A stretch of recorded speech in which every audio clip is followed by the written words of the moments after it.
Hello, chefs. Good evening. We're back again. I'm Isaiah, the young Jedi chef, here with the Dragon Warrior chef, German Lam, and the Phoenix Warrior chef, Noreen. We will be your host for today's podcast. You're listening to a unique podcast where we will discuss tough yet real topics that need to be heard in the industry. In this podcast, you will hear the truth, real, raw, and unfiltered. Today, we have the honor of having Chef Ed with us to talk about becoming a visionary in the hospitality industry. I'm excited to get started and jump right in. So without further ado, I'll let the star of our show, our guest, Chef Ed, introduce himself. Chef Ed? Hi, how you doing? Great to be here. Um, I'll keep my bio real short. I don't like saying too much, but I've been fortunate, travel the world, doing what I love to do, sharing my passion. I'm one of 72 master chefs in the U.S. I was the third youngest to achieve the status, and fortunate to get up every day and love what I do. So it's always a good thing, you know. Thank you so much, Chef, for your introduction, and it's an honor to have you here with us. It's going to be a great show, so we really appreciate it. So generations ago, hospitality started off simply as having gatherings, small or large, where people surrounded by food, celebration, laughter, or mourning would come together to share a meal and enjoy time with each other. Hospitality today has grown into much more. That is because of one reason, and that is the power behind a vision of what hospitality could be. Visions can come in many ways. For some people, visions come to you while you're sleeping. For some, they might come to you while you're in the shower getting ready in the morning. Or some might even come while you're in the gym working out. However, your vision comes to you, it is a very powerful thing that can show you the future of tomorrow. So, to start us off, how do you receive and recognize visions, either career wise or personally, and how powerful are they to you? Chef Ed, you want to start us off on that one? Yeah, it's a good topic. Visions, I think, are essential. You know, I think anybody who doesn't have visions or a plan really can't be very successful. Um, I think visions as a leader too are very essential because if you have a vision, you lead your organization, you have direction for your team members, the people working with you, and you have outcomes. Status quo to me has always been a thing that I've never enjoyed. There's that old saying, I guess it says, if it's not broke, don't fix it. My philosophy, if this is not broke, break it and fix it again. And I think that's important. The visions come, the thinking process and procedures, honestly, at any time. Um, like you said, you mentioned the gym, the shower. I think sometimes people have the strongest visions when they're in the midst of just doing something, even driving home sometimes, you start driving and your mind's going through the day and what if or what's going on tomorrow. Sometimes, honestly, it's weird morning moments. In the old days, I actually used to keep a little pad and paper near my bed, right on the nightstand. So, damn, okay, got that. But now, luckily, you got the phone, you got iPhones, you can just do a quick recording or a quick typing in and send yourself a text and email. I do that quite often. Um, and a lot of times during the day, you see things, you have a plan, but when you go start doing that plan and you see the outcomes or you see how it's going, sometimes too you start thinking of, in our business, especially my core business is member events. And the member events are essential of satisfaction level because of course the members come, they have an expectation, they want to be wowed.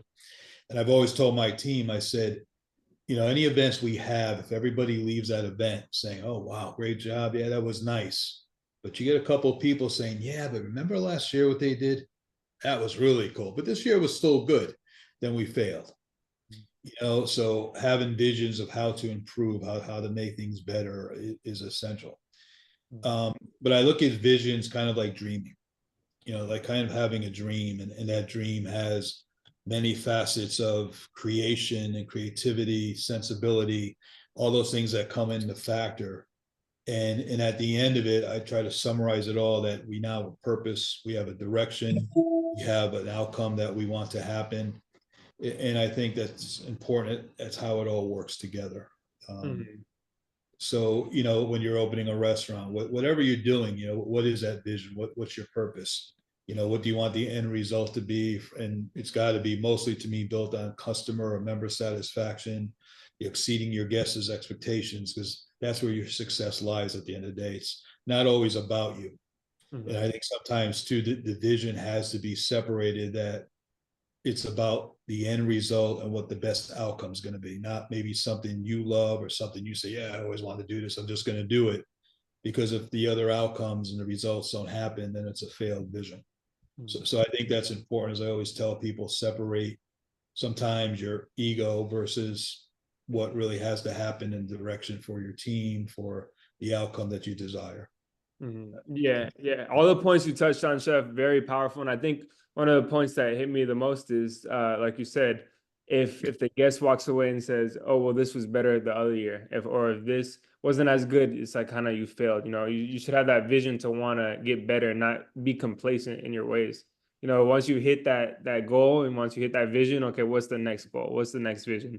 And that's what drives us in this industry, and that's why we all love this industry, because you could always get better. You could always do something to improve. And we're in the hospitality industry to make people happy, give them great experiences. So visions are super important. And I love what you said on keeping a notebook by your bed as well. And I do the same thing.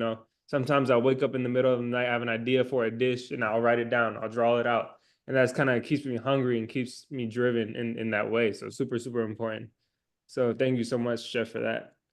Noreen or Chef Lam, what are your ideas on this? Yeah, no, I love the response. I find that like visions are super powerful and they're absolutely necessary. You have to really envision what it is that you want to accomplish, what do you want to see, what your goals are. And for those who are managing, what do you want your flow every day to be like? What's the personality of your team? What's the vibe that you set when you walk into your workplace? And that all comes from visions. And there's a lot of ways to be inspired to be given these visions. I also am someone who always keeps a notebook around, or now, with the smartphone, it's very easy to do the voice recording. Long drives for me allow my brain to really go through all these different visions that I have for myself, both career-wise and personally. And it's really nice time to just, oh my gosh, I never thought that I would be interested in doing something like that. Let me record it and come back to that later, and I'll go home and do some research and build that into my weekly and daily routine so that I'm pursuing that vision. And I love what you said, Chef Ed, about sometimes having to separate the ego from the goal, so that you're looking at it in a very, what's the word? Like in a not non-personal way, but in a very critical way. Yeah. Right. In a critical way, so that you can, go tack, tack, tack. This is what I need to do to achieve this vision. And it helps you really get to where you want to go. So I love that. I love this question.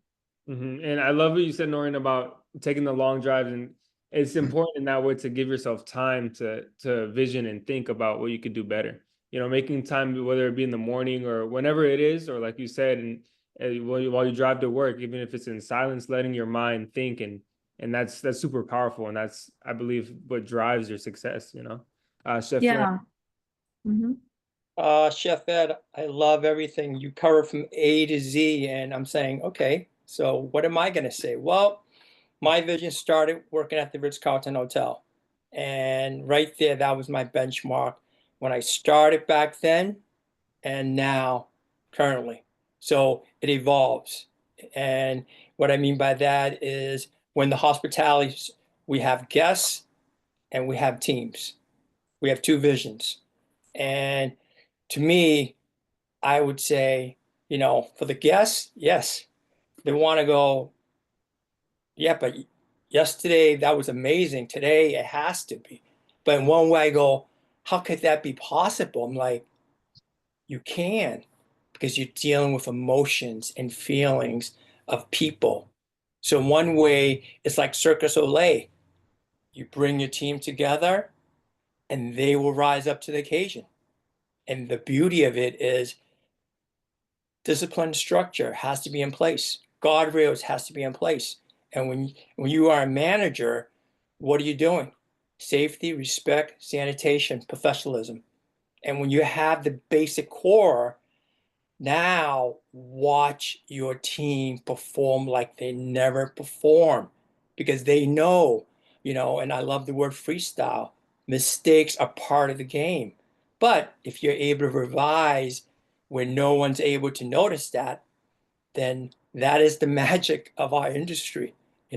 So, Yeah, and I love what you said, Chef, about discipline. And I believe visions, we'll talk about this a little later, but I believe visions create discipline. And with the vision, you try to stay strong and stay disciplined. Even like with our podcast, we have a goal of 24 podcasts in 2024. And sticking to that vision helps us, drives us to every week doing something. So having that vision, having that goal, it makes it possible. So thank you so much, Chef, for that. So once you receive a vision, it might be hard to believe that it's truly possible to make that vision turn into reality, but it is important to believe in yourself and make it happen. Visions not acted on can become worthless and lead to complacency, which could be detrimental, especially in the hospitality industry. So what type of visions do you have, and what steps do you take to turn those visions into reality? Chef, you want to get us started? Well, like you said, complacency and status quo equals failure. It's plain and simple. But having the visions is great. Having the foresight to plan and see the outcome is great. But Chef mentioned teams. So the biggest part to me is getting the buy-in of my team. Because sometimes my visions, my couple of my managers always tease me, say, hey, we just got this one done. Don't even think about next year yet. Please slow down. Because I'm a constant driver. That's just how I'm built. My DNA is to drive. I've taken various personality tests, and one common thread is I like to get things done yesterday, which sometimes you have to balance, with your team. But when you get them excited, when I get them in a room, say, hey guys, this is what's coming up, and remember what we did last year. How are we going to beat this? Here's what I'm thinking. Boom, boom, boom. Give me your input. Give me how you think that's going to work. How is it not going to work? What else can you add to it? And I think sometimes, as a leader, it is essential to get buy-in. Sometimes people, depending on who they are, sometimes, as I say, who they think they are. I always said one time, people, especially the master chef thing, I say, I cook with water. I don't walk on water. Big difference. Because when you get the buy-in and get people involved, and then you have what I call think tank sessions, and that's important. So my vision is my foundation. Then I get the people in to be part of that vision, part of that foundation. Then it's a think tank. I challenge them to say, how can we achieve this end? If I want to set this up this way, if I want chefs out there doing poke bowls to order, we have 300 people, how are we going to make this happen? So you're challenging your team to start thinking. Once you do that, they're now also involved. And then they get excited about what's going on. They want to see that outcome as well. And that's really the key, because I always say no one person. I don't care if it's sports, kitchens, and like Chef, I come from a background when I was Trust House Forte, the George St. Jacques, Plaza Athenay. You look at those places and they set a foundation for you in life because of the way that they do things and the levels of service.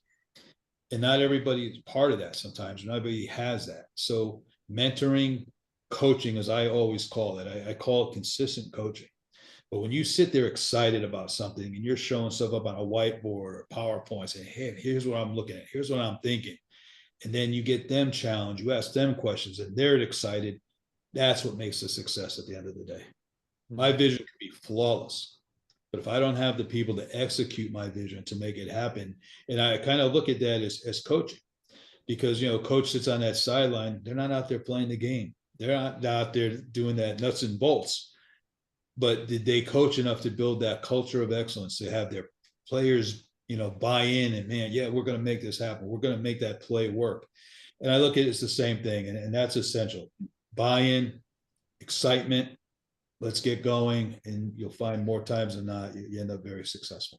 Yeah, and I can agree with you more. Having that team buy-in is very important, but it's also one of the most challenging things, because some people, although you might have the vision, they might not believe in the same vision as you. So it becomes rewarding, and it becomes even more powerful when you could encourage people to believe in your vision and lead, like in the kitchen, a team to success. It started off with an idea of of that one dish, and then the whole team is excited and to prepare that dish, excited to learn something new, excited to bring it forth, and it ends up turning into a success. And I actually have this quote, I kind of came up with, where it says it all starts with a vision that turns into a burning passion that leaves behind a legacy for kind of everyone to remember. That's kind of how it starts off, with that vision. You could lead your team into success, and then they become passionate about you and your vision, and then the customers remember that moment, or the guests remember that moment. So that's super, super essential and important, I believe. So thank you so much, Chef Noreen or Chef Lam.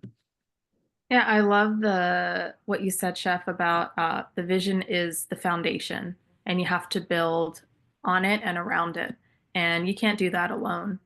And so something that's really important, I think, for me in my time in my career now is practice and training and learning, but also connecting with people that want to see the change in the world that I'm passionate about. People that want to see a change in the quality of food that we are putting out, and the quality of food that's on the shelves, and people's access to fresh ingredients, and surrounding myself with those who are passionate about the same things or have similar visions. We can kind of align and hopefully create something beautiful for the future. So I really love thinking about it as a foundation. And without a proper foundation, anything built on top is going to topple. So really making sure that that's honed in is really important. And I just really related to that metaphor, kind of. Yeah, and I love what you said about having the foundation, and what's, like you said, what's built on top is, if it's not a strong foundation, it'll oftentimes fall apart. And who you surround yourself with, if they are negative, or they don't have an open mind to different things, then it could also be a destruction to your vision as well. So having a strong team is super important. So thank you so much, Noreen, for that. Chef Lam.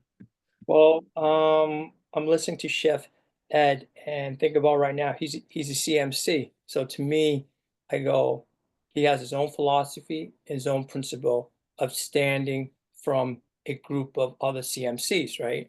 And one way, that's what, as chef, that's what I strive for, not to copy what I learned at the Ritz in Boston. It's saying what they taught me, now I'm going to share with you of how we do things. And when it comes to the hospitality, you got to remember, we're dealing with people around the world with genders, and everybody has their own way of thinking, executing, but that's where we come in and we teach them, body position, taste, feel, smell. When you make a mistake, why did it go south? How to correct it. Because then the vision has love. And to me, that is the core right there. Because love is having everybody saying, you know what? Just do what you know you could do. That's it. That's it. Just show me your work ethic, your pride, your passion, and supporting one another.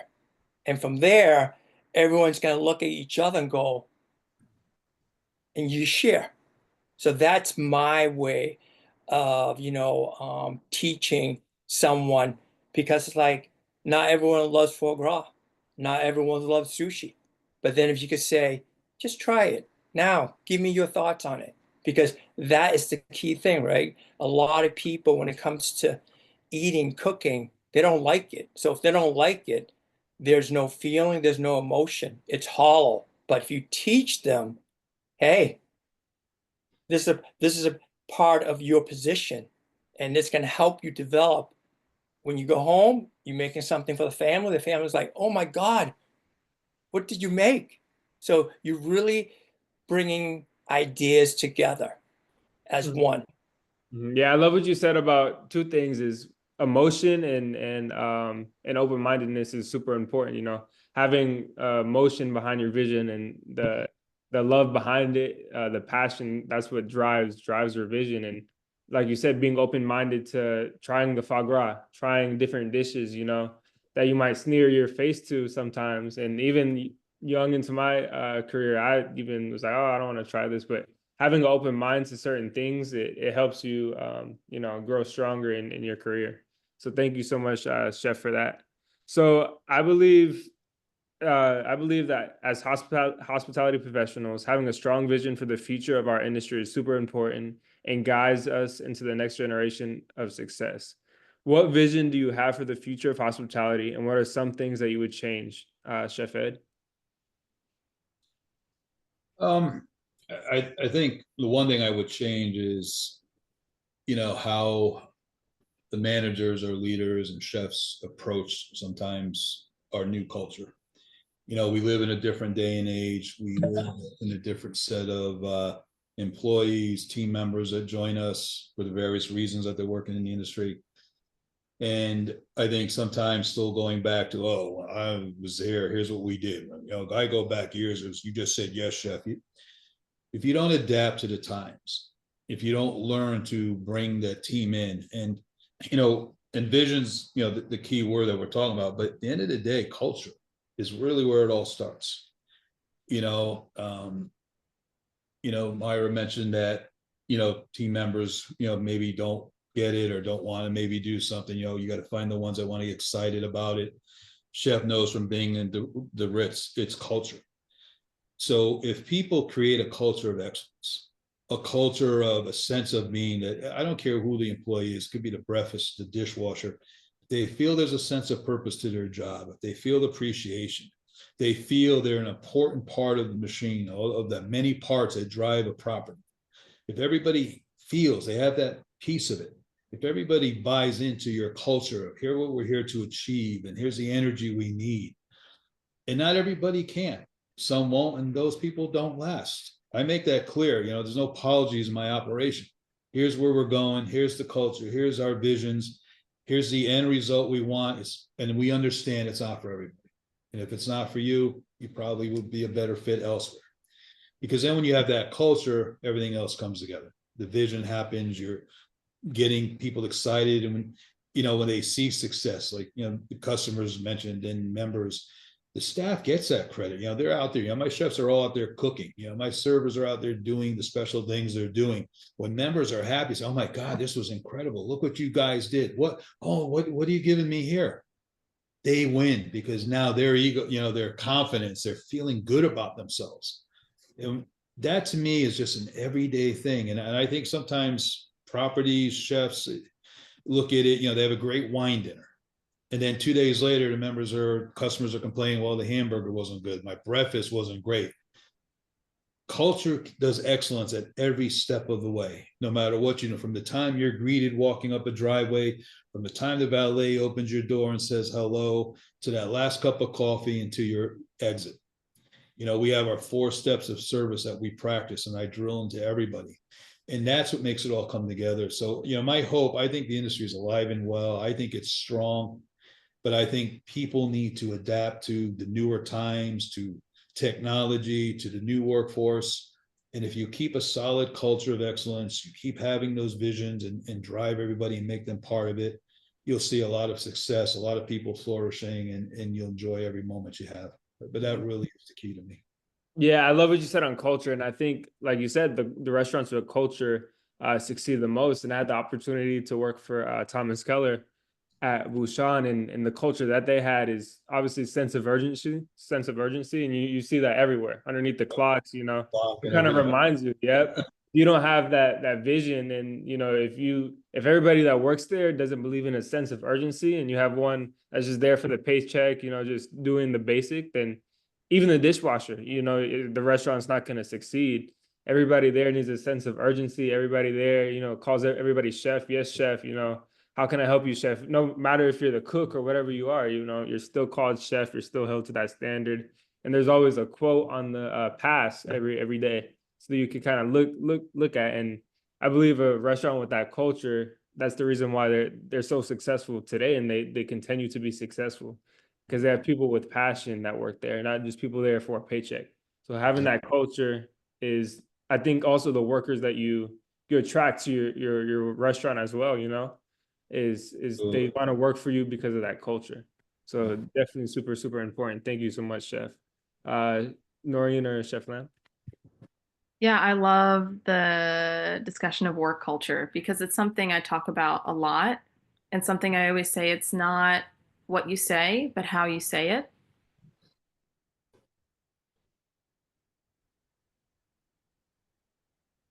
If you are not respecting your coworker, they're not going to respect you. And then that becomes a toxic or potentially inflammatory environment where you're going to yell at each other. You're not going to give each other time. You're not going to help each other. I've seen people sabotage each other, and that's not going to create success. You know, at the place I'm doing my externship, the Boca Raton, we have this saying, one team, one dream, one property. So it doesn't matter what part of the team that you are. If your station is set, but your peers' station's not set, help them.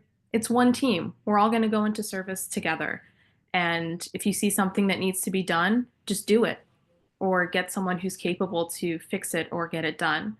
So having that mutual respect is something I've been seeing a lot more discussions about, and I'm really happy about it, especially hearing stories from, senior chefs that had a very different work culture when they were, starting out in the 80s, 90s, even early 2000s. So I'm glad to see that positive shift, and I hope it continues to go that way because respect is first and foremost. You respect yourself, you respect your peers and your team, and that just leads to you respecting your guests and customers. And that positive feedback just again feeds itself and it creates efficient success. So I'd love to see more of that in the industry. And I love what you said about one team, one vision. And I feel like that is essential in any restaurant. Because even right now where I work, I feel like it's sometimes one team and 20 different visions. Everybody is, on a million different pages, everybody's all over the place arguing with each other. It's not one vision, it's not cohesive, it's not the way it should be, and maybe, there could be union, but it's if everybody is under one vision and one team and is working together, I feel like there could be a lot more success in any restaurant, So that's super, super important. So thank you so much for that, Noreen. Chef Lam. Oh, I love this question right here because I was trained and developed in old school. And old school right now does not exist, which is fine. But you have new school. And to me, is taking these two cultures, environment, and create a hybrid. And this is where I call it engineering. We're solving problems. Where guess what? You have a team, you have so many hours every day, you come in and you leave, and we all reach that goal. So to me, learning is painful, but learning could be so much fun because that is the beauty of being an executive chef. When I ran the kitchen, it's like you have your work ethics. What are they? And I realized you keep them simple, simple to the T. They come in, they put on the white jacket, they have their mise en place, they have an order, and here you go. So to me, it's very easy. And this is where I love about meeting Chef Ed is that, we learn from one another because that's what makes us, you know, sharp because we share. And to me, it's more like, yeah, I believe my philosophy and principle could outdo your. And you're like, what do you mean? The next thing you know, you're jamming, but you created something so beautiful together and you're laughing. You're like, you know what I mean? And that is why the white jacket is so powerful. That's how I envision it. It's always fun and game. It's like playing basketball. There's a court, there's a ball, let's go, let's hoop. I mean, you have meal pot, I have some grains, let's make something. You're gonna go, oh my God, or you're gonna go, I gotta feed this to the dog. I mean, Yeah, I love that, Chef. Bringing, like you said, bringing two different visions together and, kind of building off of each other instead of going head to head is super important. Okay, I like this from your side. I like this from your side. How can we make it to one strong, powerful, vision? And I like what you said also about the white chef jacket. And I think that shows so much about a person, how you show up in your chef coat. If you're all sloppy, all wrinkled up, all stained up, that shows that you don't care, and it shows you have no pride in what you do. And I think if you show up crispy chef jackets, ironed, it's nice and sharp. It shows that you care. And an example, I remember I was in culinary school and I showed up with my knife, it wasn't sharpened, and the chef was like, I don't help students that don't care. If you really cared, if you really were serious, you would make sure your knife is sharpened every day. You would make sure this is this. So it kind of taught me like, wow, like if you have that vision and you want to do good and you want to do better, you have to come in like you care. And so that really is super important. So thank you so much, Chef, for that.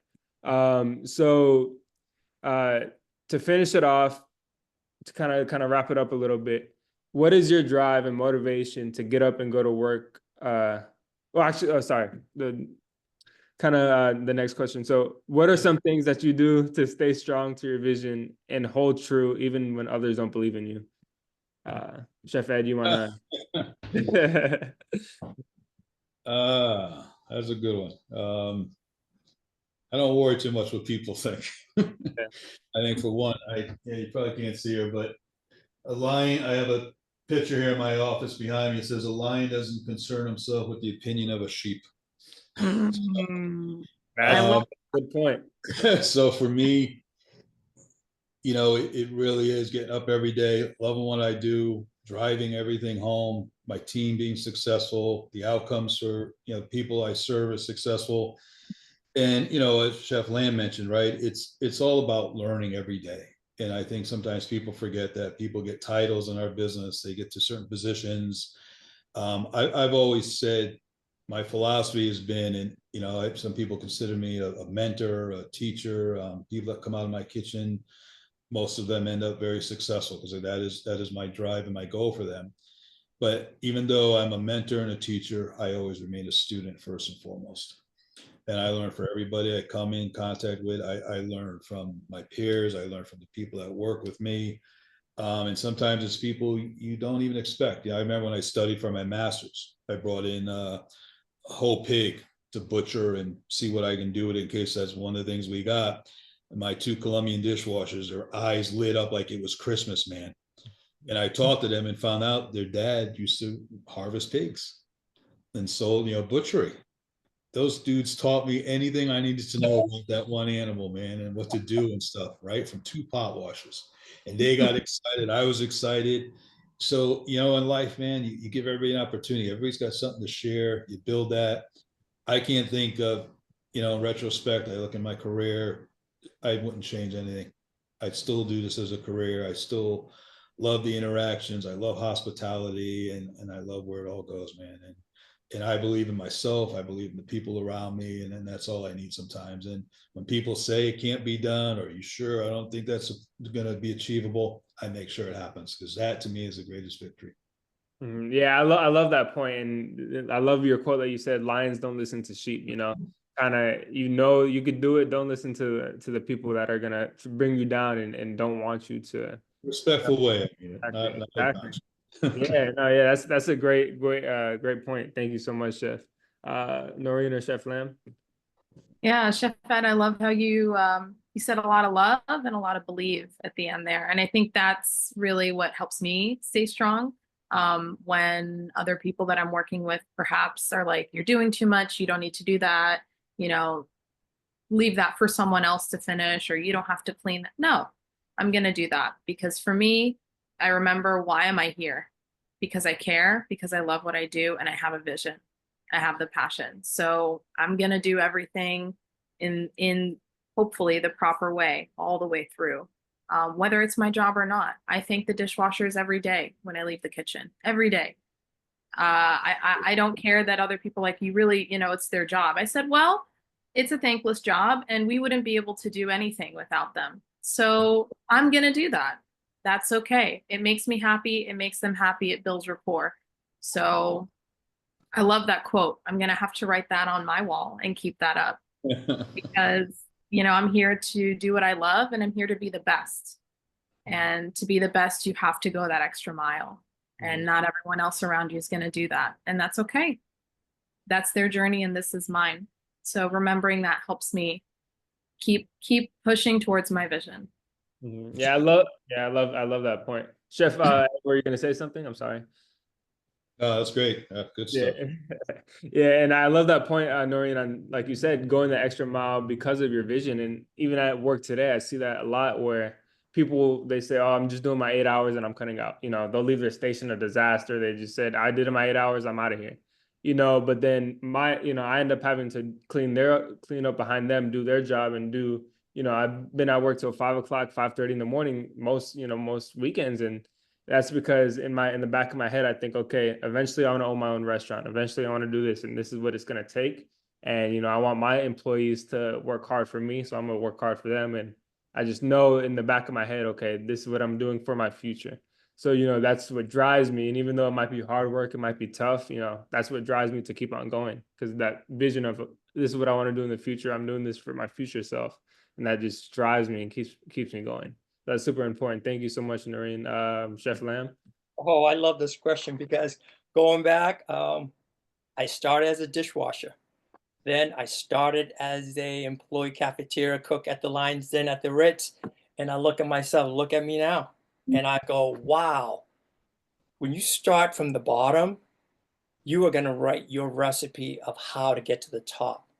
And it's going to be beautiful because you're going to see all the mistakes. I'm like, where are the solutions?